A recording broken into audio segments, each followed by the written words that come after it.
Namaste. You can see the image on the left. When I was 26, I did not accept myself. You can clearly see it on my face. I felt like I was stuck, I was behind, and I was gonna be in the same cycle, the same rut for the rest of my life. The truth is that it did not start at 26. It started way before. From the ages of 16 to 17 years old, I was in juvenile detention 3 times for stealing jeans and joyriding. I did not accept myself. I didn't accept that I had low self-esteem and low confidence. Instead, I tried to fix my emotions, overcome my thoughts, try to find ways to control my lack of self-belief and confidence in myself by drinking, drugging, hanging out with people, doing the wrong things. And I didn't know where to begin. What happened was at the age of 39, I went to rehab. For 3 months, I was off of work for 6 months with a substance-induced manic episode by doing alcohol, drugs, gambling debt, and I just hated myself.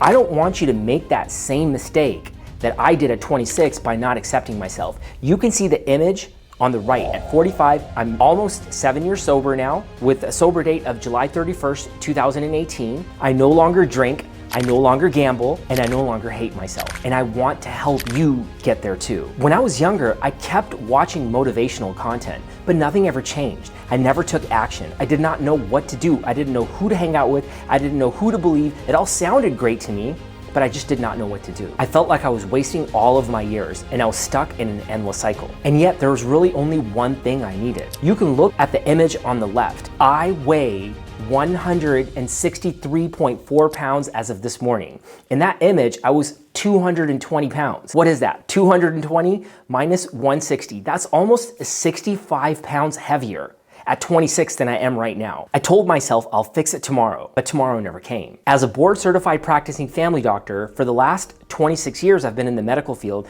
and today I'm in the best physical and mental shape of my life. And here's what I learned. If you don't accept yourself right now, you'll be forced to accept it later when external circumstances take over your life. If you continue to resent yourself, you don't accept yourself, later on you could have a heart attack, stroke, a manic episode because of doing drugs, alcohol. You could be in gambling debt. You could lose your family. You could get divorced. Your kids will follow your path. You don't want that to happen. If you're 26, living alone, feeling stuck, just know that you're not alone and I understand where you are. Let me save you years of regret. Here's what I wish I knew at 26. Number 1, mission, vision, purpose. Clarity comes from your mission, vision, purpose. The image on the left.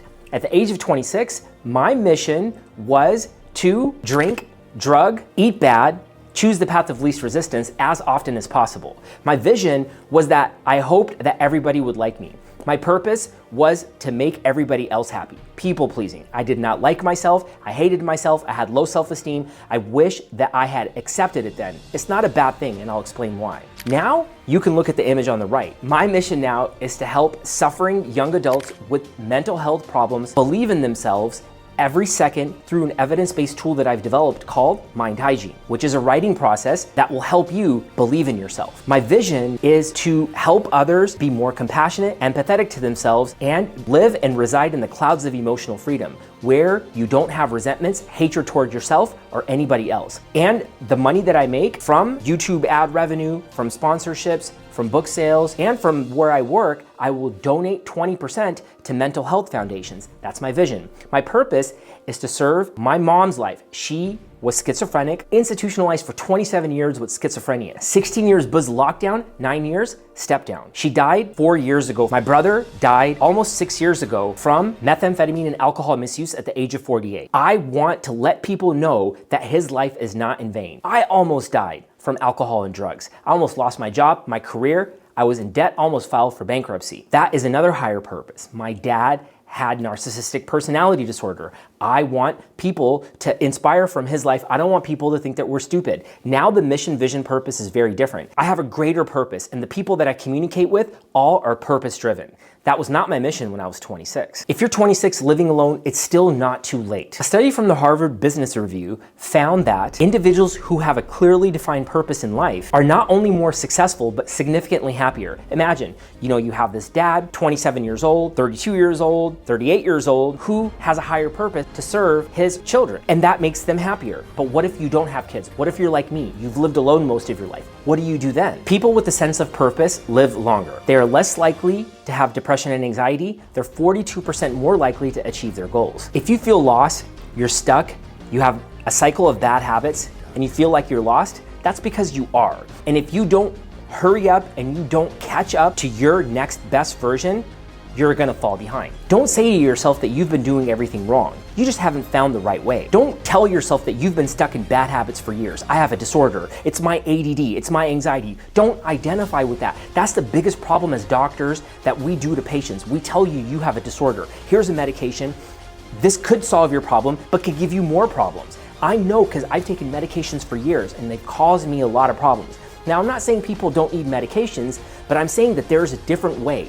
What you can do is you can take action right now, right for 1 to 90 seconds. If you're 26, write what your mission, vision, purpose is today and see what you want it to look like at 45 and tell yourself that you're gonna do it. Through the process of mind hygiene, the evidence-based writing technique, you don't need me, a doctor, a coach, a therapist, you just need yourself. You need to motivate yourself and inspire yourself. And if you can do it now, at 45, you can do it later. Don't end up like I did. Number 2, mind health and physical health are not optional. They're the foundation of everything.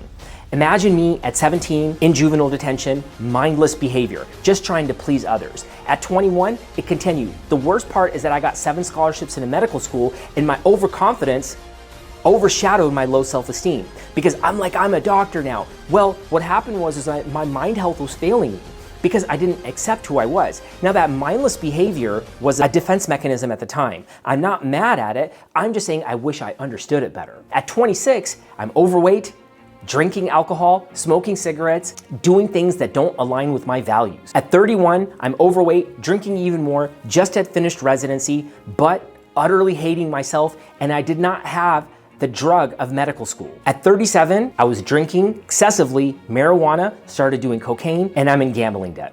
At 39, I go to rehab. I'm gone for 3 months into rehab. I'm out of work for 3 months, recuperating. Finally, what happens is that I start developing compassion for myself, understanding myself, not hating myself, not judging others, not viewing situations as positive or negative, accepting things, embracing them, understanding them, using dialectical behavioral and rational emotive behavioral and cognitive behavioral techniques to understand my mind instead of judging it. And then what happens? I lose weight, I gain muscle, I keep it off, and I don't hate myself anymore. I have a different conversation with myself than I did then. My mind health translated into my physical health. I said I'm gonna step into the gym for 1 second. My mind said that and my body followed, and I just kept on doing it. A long-term study from Harvard Medical School found that individuals who prioritize mind and physical health live longer and experience more life satisfaction. I'm always telling patients this: do not let physical health be the final frontier of your life. Imagine that day that you sit down and you're able to put on whatever shirt that you want. You don't have to turn this certain way. You don't want to be judging these times. Remember, a doctor does not care about Christmas. A doctor does not care about your stress. A doctor does not care about New Year's Day. They'll take your money. Don't allow your mind and physical health to be judged and to be dictated by a barbecue, by a holiday, by a birthday. You don't have time for that. Engage in your mind and physical health. It's not optional. More data suggests that people who exercise have a 31% lower rate of anxiety and depression. No surprise. Consistent movement increases dopamine, serotonin, and brain plasticity, leading to sharper focus, more resilience, and long-term satisfaction of life. A study published in JAMA Psychiatry found that 15 minutes of exercise a day can reduce the risk of depression by 26%. Mind and health are not a side hustle, they're your foundation. Here's the thing about this, is that people get really consumed, confused. Think about me and my process, Mind Hygiene, which has medical evidence to support it, as a new workout program. It could take some time, but when you get to the place that you want to get to, evidenced by my before and after pictures, you don't need me, a doctor, a therapist, or a coach. You need yourself. You need to write down in the morning that I'm gonna go to the gym for 1 second every day for the rest of my life. What you need to do is you need to write down that you are going to eat 1% less every day for the rest of your life. You're gonna write down that food is fuel and don't think of it as comfort. You're gonna write down that you're not gonna watch TV or cell phone when you're eating. You wanna be mindful. Don't be mindless. Don't see a doctor, don't have a heart attack, don't have a stroke when you're 58. You don't have time for that. Don't let physical health be your final frontier. When you're doing all of these things with your mind, you're automatically meditating. Mind hygiene is a full-on meditation. When you're writing, you're focused. That's a meditation. When you meditate, tell your body to go do something, it'll do it. Start off with 1 second every day for the rest of your life. No excuses. I always like to say that when you put the results in, the blessings are bestowed. Don't waste any more time, start now. Number 3, small daily actions equals big results. Build systems, not habits. Make an investment. At 26, I was addicted to short-term wins. What was a short-term win? External validation. Hey bro, good job, dog. Man, you doing good, man. Hey, you got a cigarette for me? Oh man, thank you, bro. Hey, that shirt looks good. That was my mission, vision, purpose. Imagine how bad I feel for that guy. Remember, I always like to say this, I'm not mad at my 26-year-old self. I just wish that I was just more aware and understood more. I wish that I had said to myself then, look, let me put these tools in place. Here's what could be. Here's the possibility. I thought success came from motivation. I realized that motivation does not exist. But nothing changed and I woke up stuck feeling the same. At 45, I've realized a simple truth, that you need to do daily actions. You need to be the real you when nobody's watching, and it could take several years. It could take months for you to start developing muscle. And when you do understand what it means to develop muscle, it has nothing to do with the gym. You see all those people in the gym who are healthy, look great. It's 100% what they eat. But all day long though, there are no days off. There's somebody who I know that is training for a competition, eating 182 grams of protein, have it all figured out by Sunday to Sunday. There are no risks in this. You cannot take risks. It's the small daily investments, or what people call habits, that will get you to a place where you don't need anybody to make you feel good about yourself. You don't need anybody else for you to believe in yourself. You can do it on your own because you're taking the action steps and you're keeping the promises that you make to yourself. You have to stop relying on habits and you have to build systems. That will be scheduling in what you eat for the week, as an example. Don't say that you've been stuck in bad habits. Don't say that you have ADD. Don't say it's my anxiety. Oh, but that person did that to me. Forget about that. None of that's gonna work. Unfortunately, nobody cares. I'm not giving you hard love. I'm not telling you the truth. I'm just trying to inspire you from a different way. There was a patient who was telling me that you need to rebrand yourself. And that's what I would recommend for you. And I would encourage you to do. Don't feel like you're wasting all of your potential. Potential is just energy until you put it to work in the right way, in your right way. Unfortunately, habits depend on motivation. Hey, go do that. No, I'll do this. Oh, I got this done. Systems don't need motivation. They're automatic. And the more you do it, the better you get at it. Think about it like playing a video game. When you start playing a video game, is it challenging? Get me in front of a video game. I would be overwhelmed. What do you do? Where do you go? I don't know. I don't have time to be playing a video game because it consumes so much time. But if you're the type of person who can sit down, understand a video game, you can do this too. A study published in the British Journal of Psychology found that system-based behavioral change, I don't like to use the word behavior, but system-based cognitive change leads to a 73% higher success rate than motivation-based habits. People who focused on structured systems had better life experiences, experienced less burnout, less stress, less anxiety, and are 65% more likely to achieve success. And medical evidence shows that if you write it down, you're 42% more likely to succeed. Imagine if you write down, I accept that I am this person today, and I'm gonna embrace who I am gonna be tomorrow. I am this person at 26, I'll write this letter to my future self at 45. Imagine what your life would look like if you just wrote that. You're like, I wrote that, what can I do in the next second to keep a promise to myself? Oh, well, let me schedule in what I'm going to eat for the next week. As an example, you wanna build a better habit, or what I call investment, from 7 p.m. on Thursday to 7:01 p.m., I'll eat 6 Skittles. That means 1 Skittle every 10 seconds, no TV, no cell phone. After it goes from 7 p.m. to 7:01 p.m., I will stop eating anything from 7:01 to 7:02. I'll wait for 60 seconds, and then I'll eat 5 bags of Skittles. What are you doing here? You're creating a small habit or an investment, you're structuring it, and then what you're doing is you're implementing it, you're keeping a promise to yourself. Imagine you got 5 bags of Skittles in front of you, okay? And you just eat like 1 every 10 seconds. Imagine how good you're gonna feel. You kept a promise that you made to yourself on Sunday. You didn't choose the path of least resistance. Now you can be proud of yourself. You can believe in yourself that if you can do that, you can do anything. And by the time 7:03 hits, you might as well not even eat it. There's a book that I read called Atomic Habits by James Clear. And it says that behavior change is identity-based. If you want to transform your life, do not rely on motivation. Design a system that makes success inevitable. Another good example is to keep your gym clothes out the night before. Another good example is to take 1 second, schedule it in at 7:10 p.m. as an example, and put the workout clothes out. That's it. That's all you need to do. And at 7:02 p.m., you could put the workout clothes on for 1 second and then take them off. And then at 7:03 p.m., you can run for 1 second. And then maybe since you've run for 1 second, you can do it for 2 seconds, but there are no days off. Remember, the doctor does not care about Christmas. They'll take your money on that day. You don't want to be having heart attacks, strokes. You don't want family members to having to take care of you. You don't want to be super overweight where you can't move and you feel tired. You don't need that in your life. Don't fall to your systems. Put the results in and the blessings will be bestowed. If you believe in a higher power, God, a creator, when you put these steps in, the blessings will be bestowed. Imagine all of the results that I've put in. I've just put in results. I wasn't looking for anything. I just said I need to show up and I need to do it. That was most of it. I started waking up at 5 o'clock. And then after that, I just started putting these systems in place. And look at me now. It's amazing when I look at these things. I've utilized all of the resources in the country, and I just want to give that back to you and inspire you. I'm not giving you advice today. I'm imploring and inspiring you. That's it. I'm imploring you to take action, and I'm inspiring you to say that it's not too late. You can do it. You can define your own path. Whatever I'm doing may not work for you, but gosh darn it, if I start a spark, done. I'm happy. Number 4, don't be fearless. Fearless. That's right, I said fearless. At 26, I thought successful people were fearless. I'll be looking at these guys who had finished the United States licensing exam, who are doctors. I'm like, how did they do it? What did they do? They're fearless. I can't believe they did it. Oh man, I bet that they have good family. I bet that they have a lot of money. Oh, why don't I have that? These are the things that I was telling myself. Although internally, I kind of did know that it didn't matter. I mean, everybody knows that certain things don't matter. People just don't really care.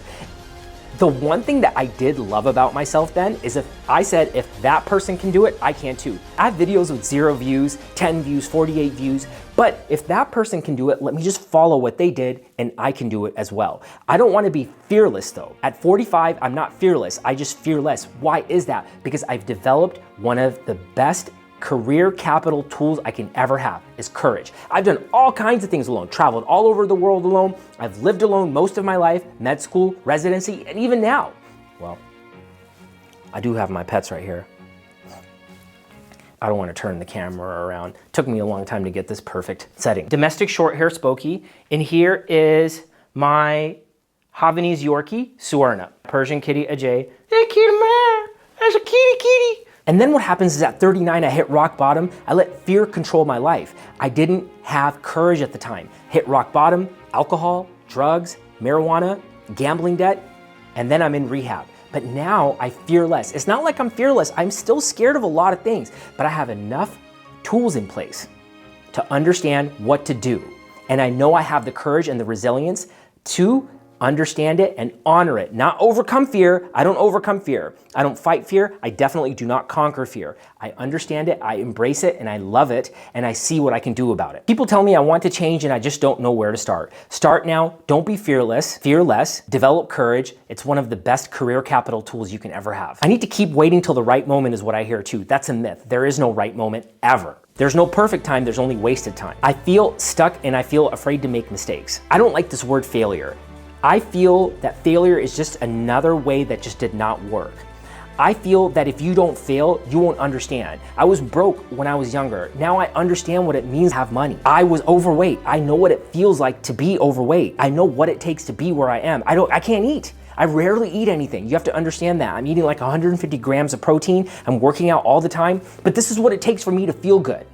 I don't want to be fearful that I'm going to have a problem. I fear less by using courage and resilience. Fear does not go away if you fight it and try to conquer it, just honor it. A study from Stanford University found that action-based exposure reduced fear by 50% in just 30 days. Harvard Business Review reports that people who consistently take actions despite fear have 67% higher resilience and confidence than those who wait for courage. Neuroscientists at UCLA found that uncertainty and fear are reduced when the brain sees progress, even if that progress is small. If you're waiting for fear to go away, you'll wait forever. If you feel stuck, start moving 1 second at a time. Fear may not ever go away, but regret will last forever. You don't want that self-resentment. You don't want to have that fear about yourself. When I first embarked on my speaking career, what I did was I would go to open mics by myself, but several. I've had multiple coaches in my life, 50 speaking coaches, 6 rap coaches. I've had 6 therapists and multiple people who are solution driven.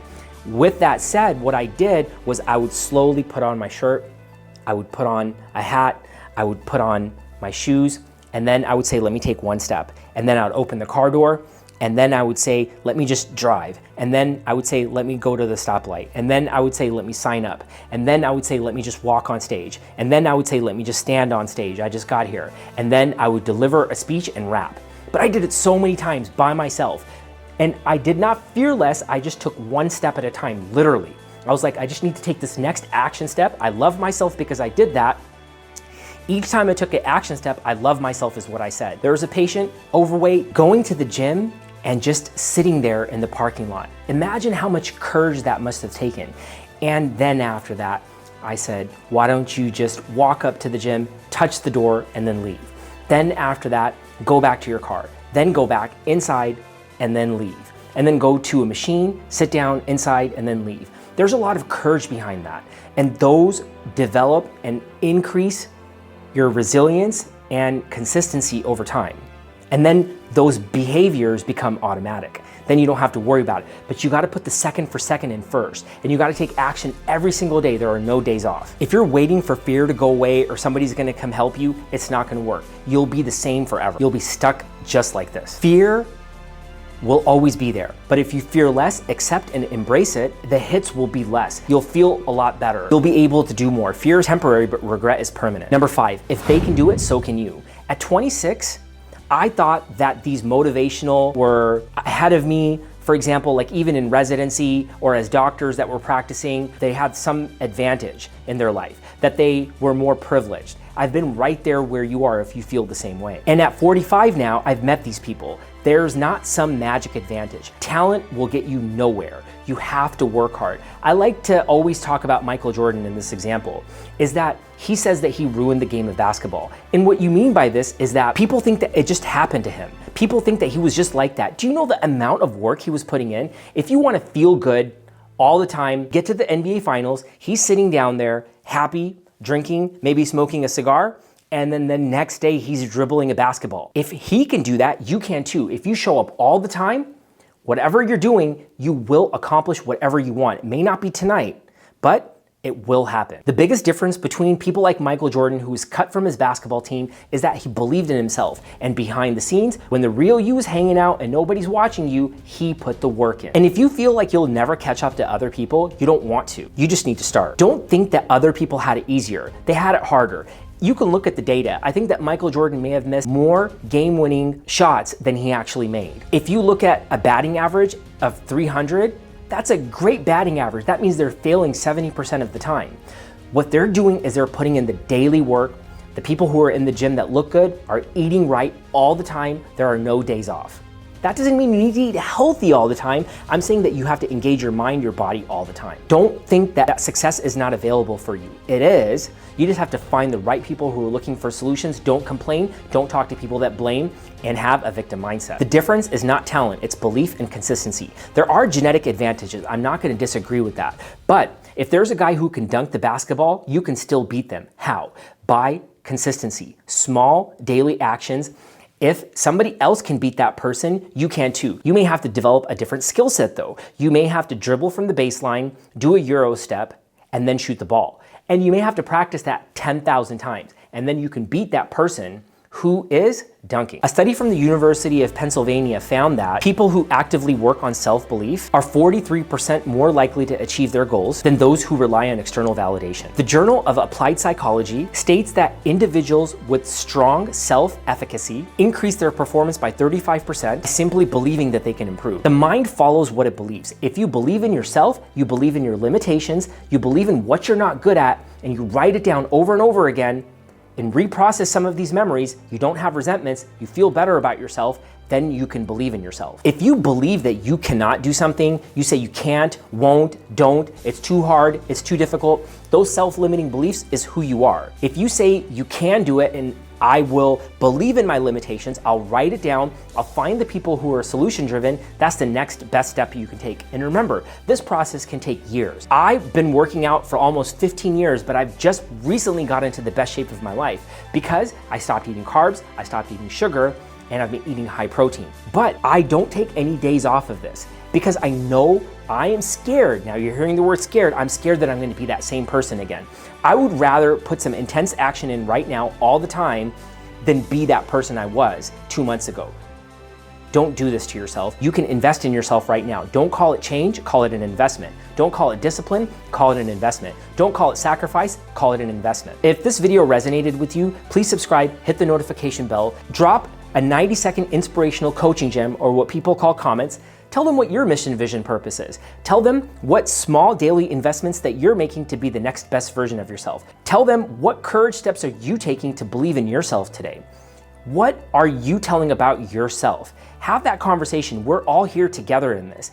I have been where you are. I get it. I'm a board certified practicing family doctor, but I've lived this life. You can see from all the before and after pictures. Juvenile detention at 26, being overweight, to not accepting myself because I was in juvenile detention, to going to rehab at 39 because I hated myself, to loving myself and being able to speak about it to the world today. I owe it to everybody who's given me all the inspiration that I need. And that's what I hope to give to you today. I'll be dropping videos every Wednesday at 4 p.m. Pacific Standard Time on different topics, including self-belief, living alone, rejection, bipolar, anxiety, and ADHD. Drop something in the comments to let me know what you would like to hear. Until next time, namaste.